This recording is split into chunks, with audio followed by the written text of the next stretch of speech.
안녕하세요. 인포마켓 강용훈 대표입니다. 시장이 급반등을 하고 있습니다.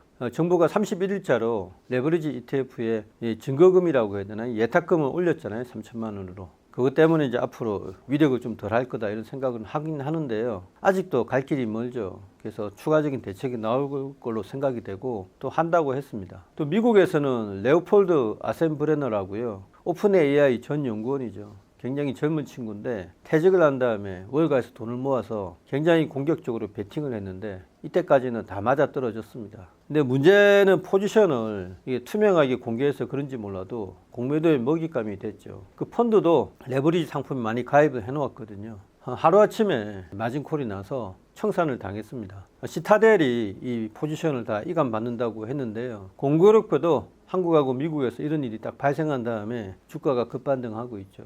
시장이 굉장히 잔인한 거고 발생 상품이 많아지면 많아질수록 이런 말도 안 되는 현상이 비일비재하게 됩니다. 투자에 유의하셔야 되겠죠. 오늘 말씀드릴 거는 중국 HBM 패키징 기술도 노린다라는 제목으로 이야기를 하려고 합니다. 하웨이에서요 유리기판을 27년부터 한다고 떡하니 발표를 했거든요. 이 유리기판은 코어스 세 가지 층에 딱 이야기를 했을 때 W 그러니까 웨이퍼를 대체하는 겁니다. 깜짝 놀란 수준이죠. 되기만 한다면요. 제가 유리기판을 해온 영상이나 공개 영상에서 이야기할 때 두 가지 가능성을 동시에 이야기를 했었는데요. 그러니까 W, 인터포저를 유리가 대체하는 거 하나 하고 그 다음에 밑에 서브스트레이트, 패키징용 기판이라고 하는 거 있지 않습니까? 그거를 유리가 대체하는 거 두 가지를 말씀드렸는데 지금 대만 쪽에서는 코포스라고 할 때 P를 유리로 하지 않고 고밀도 또 다른 PCB로 가고요. 밑에 서브스트레이트만 대체한다 이런 식으로 가고 있잖아요. 그게 내년부터 대만이 하는 건데 지금 이대로 간다면 중국은 대만 기술 수준도 능가한다. 이렇게 읽을 수 있는 거죠. 진짜 되냐?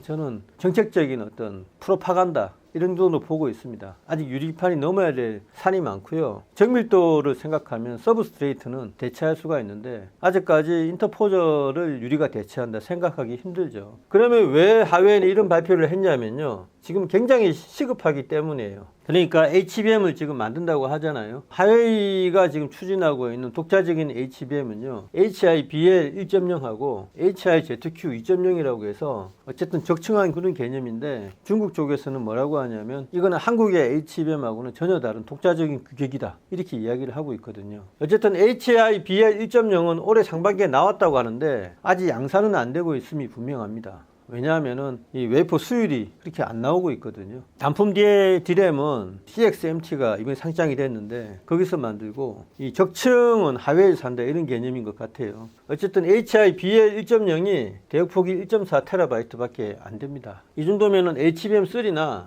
3E에 해당하는 수준이고요. HIZQ 2.0은 올 하반기에 나온다고 했는데 이거는 무려 대역폭이 4TB 정도입니다. 지금 나오고 있는 HBM4를 가볍게 넘어서죠. 한때는 올해 안에 뭐 엄청난 게 나온다고 했는데 중국 쪽의 HBM은 아직 이 D램의 수율이 높지를 않아서 아직까지는 시제품 정도로 이해를 하시면 됩니다. 어쨌든 이걸 이렇게 만들어내면요. 어센드라는 자신들이 자랑하는 칩이 있잖아요. 하웨이가 자랑하는 칩. 여기 두 개를 패키징을 해야 되는데 지금 유리기판으로 하겠다는 겁니다. 지금 기술이 없으니까 우리는 아예 대만에서 하고 있는 코어스 또는 코포스 이런 식으로 안 가고 우리는 처음부터 유리기판으로 하겠다 이런 이야기죠. 실제 내년부터 될지는 모릅니다. 지금 이렇게 큰 소리 치는 배경은요. 중국 정부의 뒷받침이 있습니다. 지금 사상 최대의 자금이 중국 패키징 시장 쪽에 몰려 있다고 하거든요.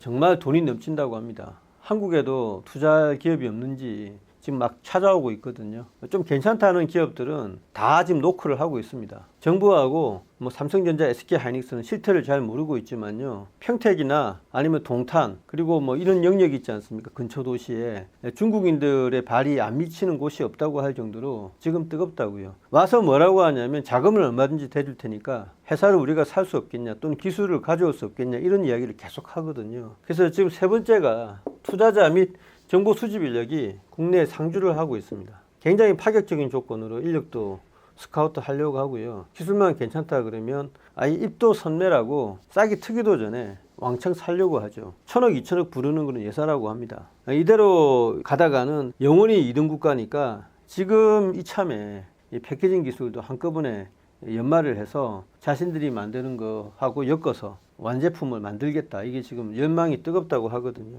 그래서 뭐 본도기도 엄청나게 들여다보고 있고요. 그 다음에 여러 화학 제품 이런 것도 자체 개발하기도 하고 뭐 다 들여다보고 있습니다. 그러니까 CPU 관련해서 이것도 굉장히 뜨겁죠. 플라스틱 렌즈는 또 중국이 제일 잘 만들거든요. 미세 플라스틱 렌즈. 그걸 이용해서 CPU 완제품을 만들려고 하는데 부족한 게 한국에 없나 직접 와서 컨택을 하고 있다 이런 이야기입니다. 네 번째로 이게 제일 심각한 건데 전직 삼성 인력들이요. 이직도 하고 있고 중국의 어떤 장비 업체들로요. 고문으로 간다고 하더라고요. 정식으로 가게 되면 이제 들통이 나니까 고문으로 가기도 하고 정보 제공이 활발하다고 합니다. 관련 업계 후배들이 하고 있는 모든 어떤 기술의 정보를 모아서 차곡차곡 정리해서 중국 쪽으로 넘겨주고 있다고 하거든요. 그래서 업계 동향이라든가 이 정도의 어떤 저인망 뉴스에서부터 아주 고급에 속하는 제조 기술까지 지금 다 넘어가고 있다고 하더라고요. 그래서 기술 유출 실태가 굉장히 심각한데도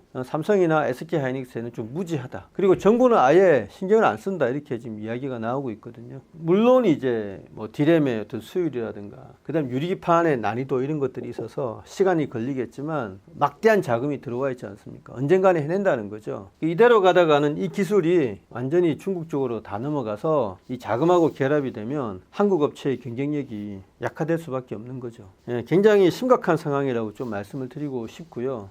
두 가지를 내포하고 있습니다. 하나는 이 정도로 중국 쪽에서 진심이다. 그래서 AI는 거품이 아니다. 요거는 호재인 측면이죠. 악재는 우리 기술이 글로 새 나가서 국내 기업의 경쟁력이 약화될 수 있다. 이게 악재죠. 그래서 여러 가지로 지금 복합적인 국면인데 요즘 보면은 기술 유출에 대해서 굉장히 느슨한 상황이죠. 일부 엔지니어들만 걱정을 하고 있지 사회 전체가 크게 염려를 하지 않고 있는 그런 이상한 분위기인 것 같아요. 아무쪼록 정부하고 관련 업계가 중지를 모아서 이에 대해서 대책을 마련해야 된다고 생각을 합니다. AI는 앞으로도 계속 좋을 것 같고요.